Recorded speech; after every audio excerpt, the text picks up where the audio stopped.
Security challenges and their management in border areas.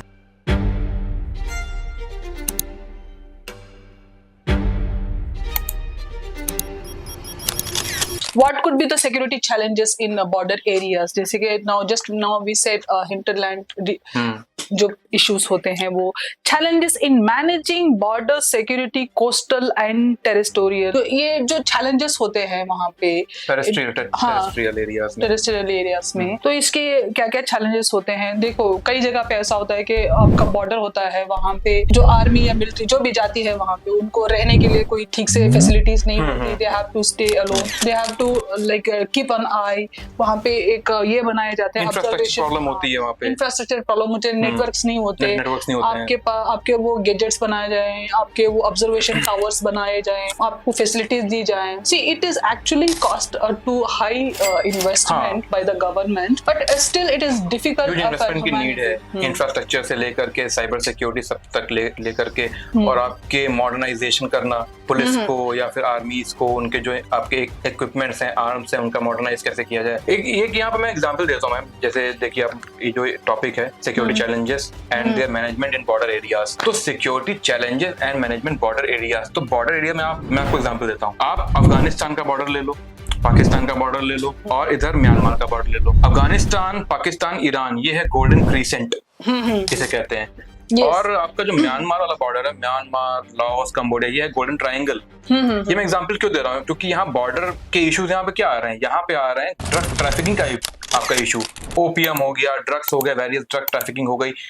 इन दोनों area से India में आते हैं ड्रग्स. तो यहाँ देखिए, यहाँ पे आप दोनों एक सिमिलर इशू हैं, ड्रग ट्रैफिकिंग के इशू इसी तरह. लेकिन अगर आप जाएंगे बांग्लादेश साइड में या अगर आप नेपाल साइड में बॉर्डर में, तो वहाँ ह्यूमन ट्रैफिकिंग होती है. तो हर बॉर्डर पे डिफरेंट इश्यूज हैं और डिफरेंट उनका मैनेजमेंट होता है, डिफरेंट तरीके से उनका मैनेज किया जाता है. तमिलनाडु के साथ, श्रीलंका के साथ मनी लॉन्ड्रिंग, कच्चातीवू जो आपके हैं, आप वो देखो. हाँ, वहाँ पे आपने बहुत अच्छा रहा. मनी लॉन्ड्रिंग इशू है, प्लस फिशरमैन जो है उनकी जो कम्युनिटीज हैं उनको इशू झेलने को मिलते हैं. कई बार श्रीलंका के जो है पुलिस या जो उनके होस्टल जो उनके सिक्योरिटी पुलिस है, हाँ, तो वो पकड़ लेती है फिशरमैन्स को. ठीक है. इसी तरह आप सर क्रीक में देखो, पाकिस्तान में देखो, वहाँ पे फिशरमैन को पकड़ लेते हैं पाकिस्तान वाले या जो आपके वहाँ पे सिक्योरिटी आपके जो एजेंसीज हैं, आप ये देखो. तो इस तरह से डिफरेंट बॉर्डर जो आपके एरियाज हैं वहाँ डिफरेंट इश्यूज हैं और उनका मैनेजमेंट भी उसी तरीके से किया जाता है. सारे इश्यूज एक तरीके से मैनेज नहीं किए जाते. तो यही चीज आपको यहाँ पढ़नी है इस टॉपिक में. यहाँ पे आपने जो बोला island between India and Sri Lanka, तो बहुत सारे आइलैंड्स हैं वहाँ पे. Islands have been divided. Palk strait है और islands have been divided between two countries, जैसे इंडिया एंड श्रीलंका. तो वहाँ पे फिशरमैन्स को क्या इश्यूज होते हैं? It will come all under internal security and your border security and your border distribution, your waterland distribution. जो ये सारी चीजें once you have to see it. आपकी कुछ जोन होती हैं कोस्टल एरिया में, जैसे कहते हैं EEZ, 2 किलोमीटर तक एक्सक्लूसिव इकोनॉमिक जोन. ये आपके 24 नॉटिकल माइल्स तक होती है. लेकिन इसमें कोई एग्जैक्ट लाइन नहीं खिंची हुई है कि आपकी 24 नॉटिकल माइल्स इंडिया में कहाँ से और श्रीलंका में कहाँ से. तो कभी कभी और अगर लाइन है भी तो फिशरमैन को इतना आइडिया नहीं रहता कि अब ये लाइन क्रॉस हो गई. इसलिए ये सारे इश्यूज पे आते हैं बॉर्डर मैनेजमेंट में. ये सिंपल एग्जांपल मैं आपको दे रहा हूँ यहाँ पे. इस तरह पे अगर आप देखोगे चाइना में, तो चाइना में क्या होता है? मनी लॉन्ड्रिंग का इश्यूज है. मनी लॉन्ड्रिंग का बहुत ज्यादा ह्यूज आपका इशू है. आर्म्स ट्रैफिकिंग का इशू है चाइना के बॉर्डर पे है. और आपका जो इंपोर्ट एक्सपोर्ट है, काउंटरफीटिंग, आपकी जो मनी होती है, काउंटरफीट मनी आपका जो होता है, वो आपका इशू है. तो इस तरह से वेरियस बॉर्डर वेरियस इश्यूज और फिर उसके लिए वेरियस लॉ बने हैं इंटरनेशनल लेवल पे भी. And also Arunachal Pradesh and China, वहाँ देखिए लेफ्ट विंग एक्सट्रीमिज्म, उसमें आर्म्स हो गया, ड्रग्स हो गया, पैसे हो गया, कौन पहुंचा रहा है? तो ये आप देखो, ये चीज आपको देखनी है कि किस बॉर्डर पे कैसे इश्यूज. इन रिसेंट पास्ट एक इशू हुआ था अरुणाचल प्रदेश में. एक IAS officer has been deputed there. उनको अरुणाचल प्रदेश का बॉर्डर इश्यूज को सॉल्व करने के लिए चाइना इनवाइट किया गया था. 15-20 साल पहले की बात है ये. तो बुलाया गया था उसको. तो चाइना वालों ने उस IAS ऑफिसर को, who was actually administrating there in Arunachal Pradesh, somewhere in Lohit या दिबांग डिस्ट्रिक्ट में, उसको चाइना वालों ने वीजा नहीं दिया IAS ऑफिसर को. And when these people authorities asked के उसको भी जाना है, उसको वीजा क्यों नहीं दिया, and they said he's our country citizen. वही ये सारे इशू तो आते हैं, फेस करने पड़ते हैं. तो see यहाँ का IAS ऑफिसर है और उनकी हिम्मत इतनी कि उसको वीजा नहीं दे रहे हैं और ये बोल रहे हैं कि अपना सिटीजन है, उसको वीजा की जरूरत नहीं है. तो ये इस तरह के चैलेंजेस होते हैं when you become a civil servant है. हाँ, और आपके जो इंटरनल सिक्योरिटीज है उसमें भी ऐसे चैलेंजेस फेस हो, मतलब आए दिन आते रहते हैं. क्योंकि आप देखो ना, बॉर्डर एरियाज में इतना फ्रेजाइल और इतना पोरस बॉर्डर है, चाहे वो लैंड बॉर्डर हो या चाहे वो मैरीटाइम बॉर्डर हो, दोनों जगह बहुत पोरस बॉर्डर है. पोरस मींस इजिली इंटरफेयर करा जा सकता है, इजिली इंटर किया जा सकता है. जैसे आपने बताया था बीच में फॉरेस्ट एरिया है. अब अगर आप मैरीटाइम बॉर्डर पे देखो तो वहाँ मैंग्रोव्स हैं. मैंग्रोव भी क्या है, फॉरेस्ट है. आप इजिली इंटर कर सकते हो. जैसे मैम ने आपको अभी एग्जांपल दिया था और पहले, रोहिंग्या आपके जो आते हैं इंटरनल लीगल माइग्रेंट्स हैं, वो कैसे आ रहे हैं? उन्हीं फॉरेस्ट से, उन्हीं पोरस बॉर्डर से. कई जगह क्या होता है पता भी नहीं चलता बॉर्डर कहाँ पे है. हाँ, वहाँ रिवर की पतली पतली स्ट्रीम से आप तैर के आ सकते हो. छोटे छोटे बॉर्डर, जैसे पाक स्टेट में आप देखो कितना छोटा बॉर्डर है, आप तैर के पार कर सकते हो.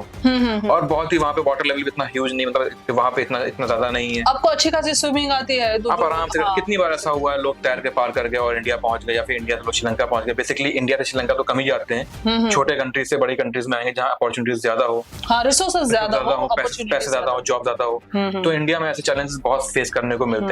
तो what we see is land boundary disputes with neighbors. जो हमारे land boundaries हैं, we have IOK, POK, COK, इस तरह के OK बहुत सारी चीजें हैं. जैसे land boundary में आप देखो, आप जो कह रहे हैं ना, इसमें अगर जम्मू कश्मीर और अगर नॉर्थ इंडिया का पार्ट लो, जम्मू कश्मीर जो आपका बॉर्डर है, तो वहाँ पाकिस्तान से आपका क्या बना हुआ है, LOC. लेकिन आप चाइना की तरफ जाओगे तो आपका LAC है, actual control, line of actual control. Ladakh और ये अरुणाचल वाले इशू LAC में आते हैं. अक्साई चीन वाला पार्ट. लेकिन आप पाकिस्तान की तरफ जाओगे तो वहाँ कहते हैं LOC, लाइन ऑफ कंट्रोल. तो ये बॉर्डर इश्यूज ही तो हैं, ये बॉर्डर इश्यूज करने पड़ रहे हैं फेस. टेररिज्म क्राइम बात होता है. Here what I like to say is जो हम इंडिया का मैप देखते हैं, अगर वो हकीकत में देखें जाके वहाँ पे, तो वो एक्चुअल मैप नहीं है. There is lot of difference between actual map and the virtual map. जो हम दिखाते हैं मैप उसमें. हाँ, तो क्योंकि वो इशू इसीलिए क्योंकि बॉर्डर मैनेजमेंट का इशू है वो. जिस दिन बॉर्डर मैनेजमेंट आपका हो, जैसे आप एक और एग्जांपल देखो, Indus water treaty Pakistan India के बीच में है. उसमें ईस्टर्न फ्लोइंग जो रिवर्स हैं वो इंडिया को दिया गया यूज करने के लिए, वेस्टर्न फ्लोइंग जो पाकिस्तान को दिया गया यूज करने के लिए. ये भी एक बॉर्डर इशूज है.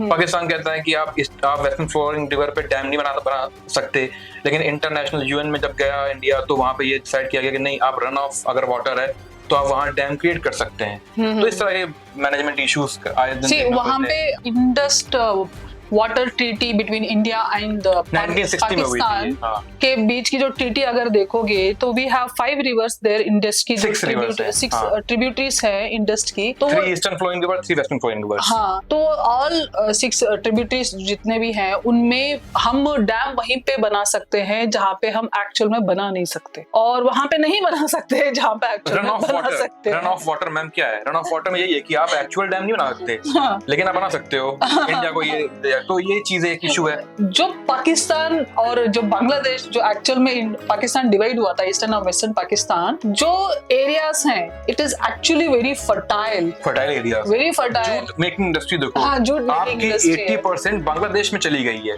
20% region itself very beautiful, full of fresh water, full of resources, mangroves हैं, मरीन रिसोर्सेज हैं, फर्टाइल आपकी एलुवियल सॉइल है. तो इस वो तो बात की बात है, they couldn't make use of proper resources और अपने इकोनॉमी को डेवलप नहीं कर पाए पाकिस्तान और Bangladesh. But actually they are living in very beautiful place, in very fertile land, और रिसोर्सेज बहुत ज्यादा है वहाँ पे. और इंडिया में भी बहुत सारे ऐसे रिसोर्सेज हैं जो हिमालय से आते हैं. Basically, they extract from Himalaya in Pakistan region. We have salt, we have so many minerals, we have so many even vegetatives. अभी लिथियम मिला है जम्मू कश्मीर में. Yes, तो वहाँ बहुत सारे ऐसी चीजें इंडिया इंपोर्ट करता है पाकिस्तान से. जो actually it shows that Pakistan is very resourceful country. हाँ. और अभी देखिए, अभी आप जो एग्जांपल दे रही हैं हिमालयन नेशन का, तो आप हिमालयन बॉर्डर पे आओ. नेपाल एक कंट्री है, तो अब नेपाल में क्या लिपू लेक का भी इशू हो गया था, आला पानी का इशू हो गया था. लिपू लेक, आला पानी का जो इशू है वो उत्तराखंड में प्लेसेस हैं. तो नेपाल ने उनको अपने मैप में करा था शो, और नेपाल ने उसको ट्रीटी ऑफ जो आपकी संगाई ट्रीटी थी उसका हवाला दिया था, ऐसे कुछ नाम था उसका. तो आप देखो इसमें क्या है, ये भी बॉर्डर मैनेजमेंट का इशू है. We have free border with Nepal Nepal, free border with Tibet, free border with Bhutan. तो ये सारी चीजें, और इस चीज की सबसे बड़ा इशू प्रॉब्लम है चाइना को कि हम फ्री बॉर्डर शेयर करते हैं, and we share lot of things with them, specially हम उनको आर्मी का सपोर्ट देते हैं, उनके जो रिस्पॉन्सिबिलिटी हम लेते हैं कि we are there for you in all your issues, internal and external issues. Most of the time even we interrupt in their internal issues as well. For example Tibet का दलाई लामा, ये सारी चीजें हमने उनको रिफ्यूज दिया है। और अब देखो इशू एक बॉर्डर मैनेजमेंट में चाइना ने क्या किया है, BRI बनाया, बेल्ट एंड रोड इनिशिएटिव। तो उसको सीपेक के through, China Pakistan economic corridor के थ्रू वो इंडिया से पास करना चाह रहा है, जिसका इंडिया अगेंस्ट में कह रहा है कि नहीं आप नहीं करते, ये हमारा टेरिटरी है। बना दिया था, इंडिया को पता भी नहीं चला। तो फिर उसने फिर वहां से अभी वहां पे हाल्ट हो गया है। Why I always tell all aspirants to read history. Always it happens in history. जो even in our past we have seen in 12th century there was a big war happening in Arabian Ocean. Indians को पता भी नहीं था यहाँ पे. Even in 15th century, 14th century, a big war happened there in Arabian Sea. India को पता भी नहीं चला. When Akbar was there in 15th century in India, he was ruling, he was a king at that time. तो अकबर को एक जो खत होता था ना, खत उसको भेजना था सऊदी अरेबिया, मक्का भेजना था उसको. तो he had to take Europeans permission because Europeans were ruling in Arabian Ocean में. हाँ, जो Arabian Sea था ना, Arabian Sea में Europeans were ruling. Exactly. तो Akbar had to seek permission to send his letter to Makkah from Europeans. Because उस time पर जो पोर्तुगीज नेवी थी या ब्रिटिश नेवी देख लो, बहुत ही स्ट्रॉन्ग नेवी थी, बहुत ही स्ट्रॉन्ग होल्ड था इनका अरेबियन सी वाले, जो आपका अरेबियन सी वाला जो आपका वो है पार्ट, तो उनका बहुत स्ट्रॉन्ग होल्ड था, इसलिए परमिशन लेनी पड़ती थी. अपने यहाँ नेवी इतनी स्ट्रॉन्ग नहीं थी, तो इसलिए जो आप एग्जांपल दे रहे हैं वो इसीलिए. बॉर्डर इशू भी ऐसे सारे हैं, इसी तरह के बॉर्डर इश्यूज हैं. Even we had a relation when Akbar was ruling Afghanistan with in us. तो हमारे बॉर्डर के अंदर में था. तो जब British actually divided Afghanistan from entire part of India for the first time, और उसके बाद होते होते अफगानिस्तान डिवाइड ही हो गया. बिल्कुल. तो still there is a dispute in border lines because of our past history. Border line में एक चीज और बच्चों को पढ़नी चाहिए, जो प्री में अक्सर पूछता है, किस कंट्री से जो बॉर्डर इंडिया का है उसका नाम क्या दिया. जैसे मैकमेहन लाइन, चाइना इंडिया के जो बॉर्डर है उसको बताया गया है. रेडक्लिफ लाइन कहाँ बनाई गई, इंडिया अफगानिस्तान के बीच में बनाई गई. इस तरह से माउंटबेटन लाइन या आपकी इंडिया पाकिस्तान के बीच में. तो आपको बॉर्डर लाइन भी पढ़नी चाहिए. You have who created, who actually divided. एक मैंने डॉक्यूमेंट्री देखी थी, उसमें Mountbatten was working on border के कौन सी रिवर किस पे जाएगी, कौन सी पहाड़ का इलाका कैसे आएगा, फॉरेस्ट रीजन कौन सा गांव किस में आएगा. मतलब that is also very tough and difficult job because हाँ. तो I have seen that document. जब ऐसे क्रिएट होंगे बॉर्डर्स तो फिर इश्यूज तो रेज होने ही होने बाद में. तो वही इश्यूज आज के टाइम में आपको देखना. तो you have to, once you are drafting a line between two countries, you have to be very careful because if you draft unknownly without knowing their local region, local issue. अगर आपने line draw कर दी, क्योंकि बहुत सारे matrimonial relationship भी होते हैं. हाँ, जैसे नेपाल इंडिया का एग्जांपल दे दो. तो वहाँ पे आपको you have to go and you have to have relationship. You can not cut off. Madhesh region है, तो वहाँ पे आपको ये सारी चीजें देखनी पड़ती हैं. और ये इश्यूज होते बढ़ते रेज हो जाते हैं और बड़े इश्यूज हो जाते हैं, इंटरनेशनल इश्यूज बन जाते हैं. You have to see it. India's policy in border area security management. What is India's policy? Land boundary dispute with the neighbors. What kind of land disputes है हमारे neighbors के साथ? हमने बात करी इसके रेस्पेक्ट में सारी. And here what we see is linkages of organized crime with terrorism. तो ऑर्गेनाइज्ड क्राइम कहे जा रहे हैं. अब ऑर्गेनाइज्ड क्राइम क्या हो सकते हैं? Drug trafficking, human trafficking, hawala, money laundering, cyber threat, cyber crime, counterfeiting, आपकी जो मनी हो गई, फेक मनी हो गई, ये सारे इसको you can divide it into types of organised crimes. ये सारे ऑर्गेनाइज्ड क्राइम, आर्म्स स्मगलिंग हो गई, गुड्स स्मगलिंग हो गई, सारे ऑर्गेनाइज्ड क्राइम. इसके challenges of controlling organised crime. What could be the challenges, what could be the initiatives taken by the government. International level पे भी क्या इनिशिएटिव लिए गए. Indian context link between organised crime and terrorism. Indian context में इसका क्या link है, ये भी पढ़ना पड़ता है. इसमें कुछ चीजें आप देख लो, जैसे आपको जो आपके इंटरनेशनल लेवल पे कुछ आपके जो ऑर्गेनाइजेशन, जैसे यूएन आपका है, तो यूएन ने कुछ कन्वेंशन बनाई है, जैसे UN convention against transnational organised crime. तो ये भी बनाई गई है इसके प्रिवेंशन के लिए कि ट्रांसनेशनल ऑर्गेनाइज्ड क्राइम है, इनको कैसे किया जाए प्रिवेंट। FATF मैंने एग्जांपल दिया था कुछ देर पहले। FATF क्या है? वो मनी लॉन्ड्रिंग को प्रिवेंशन के लिए, मनी लॉन्ड्रिंग एक आपका ऑर्गेनाइज्ड क्राइम है। पुमला PMLA जो इंडिया ने बनाया है, prevention of money laundering act, ये भी क्या है? ये भी इसी तरह ड्रग के लिए एक्ट बने हुए हैं, ड्रग ट्रैफिकिंग के लिए एक्ट बने हैं, इसी तरह आपके ह्यूमन ट्रैफिकिंग के लिए एक्ट बने हुए हैं। सारे वेरियस एक्ट आपको छोटे मोटे जानने चाहिए, आपके आंसर राइटिंग में बहुत काम आते हैं ये सब। तो here what we see is various security forces and agencies and their mandate. What is their mandate? Why they are existing? What is the purpose of their being in security agencies? ये कौन-कौन से हैं? We'll see here. The Central Armed Police Force. CAPF कहते हैं इसको। तो it will actually come under Ministry of Home. Technically paramilitary force कह सकते हैं इसको। Paramilitary force में आती हैं। इसके अंदर बाकी सारी आती हैं, CISF हो गई, ये भी CAPF का पार्ट है। Basically, these are the people who are responsible for internal security. हाँ, CISF, CRPF, BSF, ये आपके जो हो गए असम राइफल्स, सारे इसी का ही पार्ट है। CAPF they are actually responsible for your internal security and gardening your border lines and headed by Director General usually. जो Director General जो होता है वो चीफ पोस्ट है, head post है, and 100% he will be the IPS officer. Because the DG is IPS officer, and in your CSAT what he is going to do is exactly ये CSAT का paper आप DG बन जाओगे ना, तब आपको इस्तेमाल होगा।